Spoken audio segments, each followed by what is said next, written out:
రాష్ట్ర రాజధానిలోని కొన్ని పబ్బులు డ్రగ్స్ సరఫరా వినియోగానికి కేంద్రాలుగా మారుతున్నాయి. పబ్బుకు వచ్చిన యువతను డ్రగ్స్ ద్వారా ఆకర్షించే ప్రయత్నాలు చేస్తున్నారు. ఈ నేపథ్యంలో డీజేల పాత్రపై టీజీ న్యాప్ పోలీసులు దృష్టి పెట్టారు. డీజేలే పబ్బులకు డ్రగ్స్ సరఫరా చేస్తున్నట్లు పోలీసులు గుర్తించారు. అలాంటి వారిపై నిఘా పెట్టి అరెస్టు చేస్తున్నారు. హైదరాబాద్లోని కొన్ని పబ్బులు డ్రగ్స్ సరఫరాదారులకు వినియోగదారులకు కేంద్రంగా మారుతున్నాయి. మద్యం మత్తులో సంగీతాన్ని ఆస్వాదించేందుకు ఏర్పాటు చేస్తున్న పబ్బులు మాదక ద్రవ్యాల దందాకు కేంద్ర బిందువుగా తయారయ్యాయి. కొంతకాలంగా మత్తు పదార్థాల వినియోగదారులు, డ్రగ్ పెడ్డర్లు తరచూ పబ్బుల్లో చిక్కుతున్నారు. పబ్బులను కేంద్రంగా చేసుకుని అమ్మకాలు జరుగుతుండడం వివాదాస్పదమవుతోంది. తాజాగా కాజాగూడలోని ది కేవ్ పబ్లో డ్రగ్స్, గంజాయి తీసుకునే వారిని ప్రోత్సహించేందుకు ప్రత్యేకంగా పార్టీ నిర్వహించారు.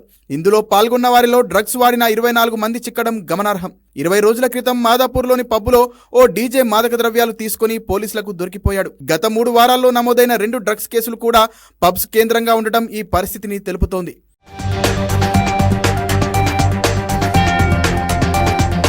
పబ్బుల్లో డీజేలదే ప్రధాన పాత్ర కావడంతో డీజేలు ఇతర రాష్ట్రాల నుంచి డ్రగ్స్ తీసుకొస్తున్నట్లు టీజీ న్యాబ్ పోలీసులు గుర్తించారు. నగరంలో 100కు పైగా పబ్బులున్నాయి. దీంతో డీజేలకు విపరీతంగా డిమాండ్ ఉంది.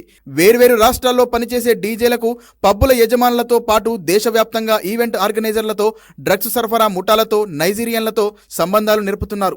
ఈవెంట్లకు వేర్వేరు నగరాలకు తరచూ వెళ్లే డీజేల్లో కొందరు పబ్బుల్లో పరిచయమయ్యే వారికి డ్రగ్స్ తీసుకొచ్చి అమ్ముతున్నారు.